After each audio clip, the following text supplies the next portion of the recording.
Sejam bem-vindos novamente às nossas aulas de História. Hoje eu, professora Amanda, e eu, professora Grazi, vamos descobrir um pouquinho mais como era o continente africano antes da chegada dos europeus. Vem com a gente! Primeira coisa a se pensar quando falamos em África é lembrar que a África é um continente composto por diversos países e multicultural, ou seja, ao falarmos de povos africanos, estamos falando de uma diversidade de cultura, de povos, de dialetos, costumes e práticas. Não podemos reduzi-la a um único país ou cultura. Normalmente, nós dividimos a África em duas Áfricas inicialmente. A África Mediterrânea, que é a África na porção norte do continente, próximo ao mar Mediterrâneo, e a África subsaariana, que é a África que fica abaixo do deserto do Saara. Professora, por que saber dessa divisão?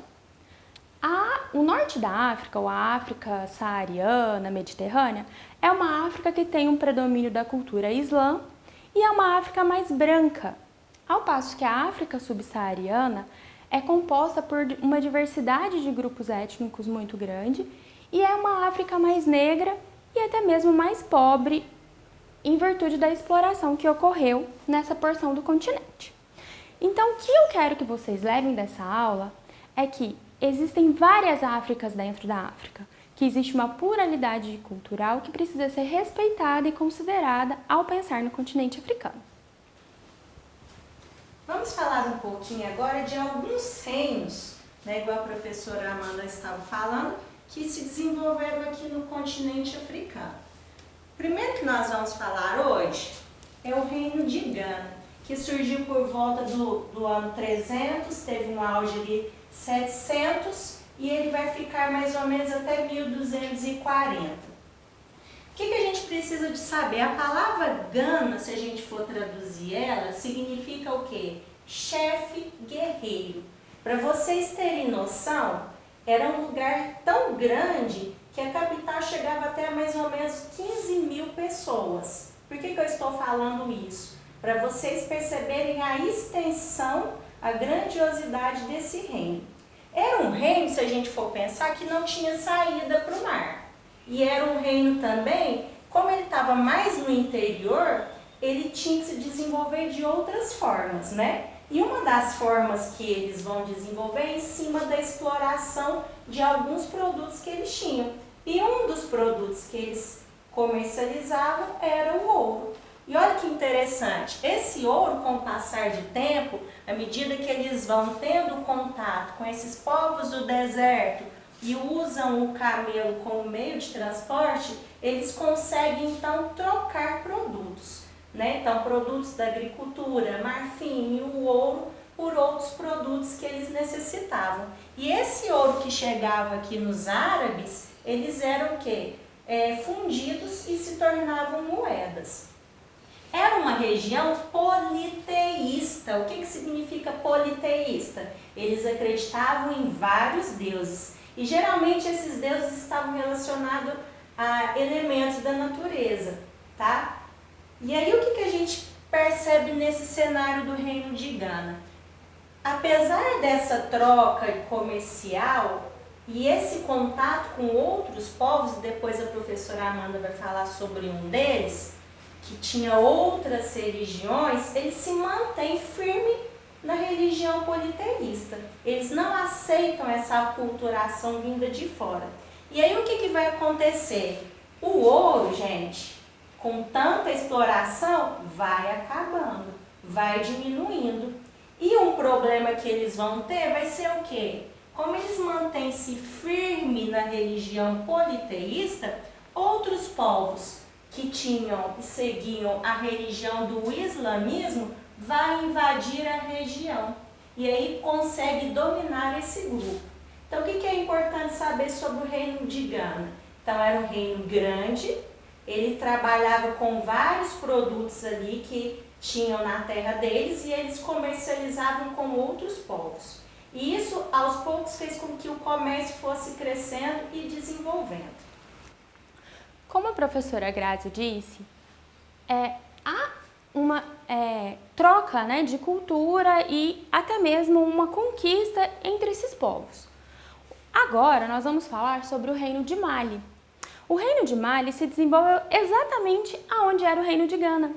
Eles conquistam os povos de Gana e passam ali a formar então o próprio Reino de Mali. Absorvem grande parte da cultura de Gana, mas, como a professora Grazi já frisou com vocês, eles deixam de ser politeístas para praticar o islamismo. Fonte da renda, né, fonte da riqueza desse povo Mali vinha do comércio transariano, ou seja, o comércio que atravessava o deserto do Saara.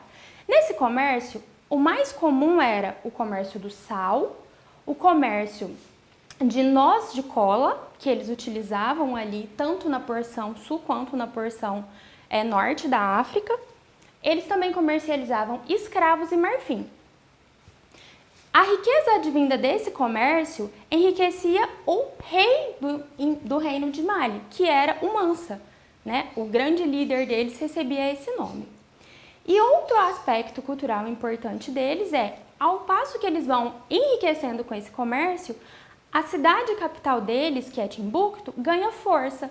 E aí se torna um entreposto comercial e de propagação do islamismo, onde eles criam vários mercados para o comércio e mesquitas para a propagação da fé islã.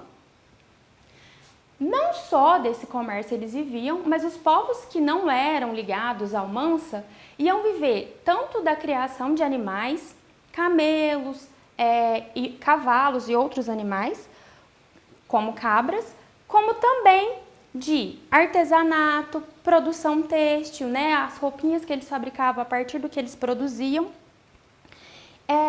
e da plantação de inhames e outras culturas. O que é importante da gente lembrar, e que é um aspecto diferente quando se fala em África, é da oralidade. Muitos desses grupos, reinos e povos que compunham a África tinham da oralidade a sua fonte de conhecimento. Nós conhecemos como os griots, né, que são as bibliotecas humanas, aqueles que transmitem o seu conhecimento de uma geração para outra, que são auxiliares aí nesses comércios e que também servem como guias, orientações ou até mesmo uma consulta do que veio antes desses povos para gerações futuras. Importante, gente, a gente pensar numa coisa. A gente está falando de quê? De reinos. E tanto o reino de Gana e como o que eu vou falar agora, Yorubá e Congo, eles não tinham uma visão expansionista. Ou seja, eles conquistaram aquele território ali, mas estava bom, tudo bacana. Diferente do que a professora falou do reino de Mali, que ele já tinha uma outra visão, né, uma visão diferente desses outros reinos. Quando a gente fala do reino de Yorubá, o que é bom destacar? Eles se consideram como se fosse o umbigo do mundo. O que é isso, professor? O umbigo do mundo. Eles falam o quê? Que o surgimento dos primeiros grupos, né, existe até uma lenda que fala sobre isso, do povo Yorubá, que fala que lá que surgiu os primeiros grupos ali na África. Então, eles se veem como o umbigo da África, né? Ou seja, dali foi se espalhando o resto das pessoas em outras partes, não só da África, mas também do mundo. Quando a gente fala também do povo e do rei Yorubá, a gente tem que pensar o quê? Que era um povo diverso, ou seja, várias culturas, várias etnias. E aí, a maior parte dos grupos que habitavam o reino de Yorubá era de origem banto. Depois a professora Amanda vai falar um pouquinho sobre isso. Eles também, pessoal, comercializavam carne, pele de leopardo, sal e outros produtos. Eram também politeístas, acreditavam lá em várias divindades, igual eu já falei, e também as ruas e as cidades tinham uma arquitetura bem distinta, né? Ruas retas, avenidas mais largas. Então foi um povo que foi desenvolvendo, mas também logo foi dominado. Como a professora Grazi apontou para vocês, os povos iorubás compunham aí, né, um grande coletivo chamado de bantos. Professora, como assim um grande coletivo? Os bantus, em tradução, quer dizer o povo. E é um povo que abarca mais de 400 povos diferentes. Um exemplo, os iorubás. Mas, professora, por que aprender sobre um grupo tão diverso e tão heterogêneo? Porque os bantus, para nós brasileiros, é a nossa maior ligação com a África. Daqui a pouco a gente vai entender um pouco mais sobre isso.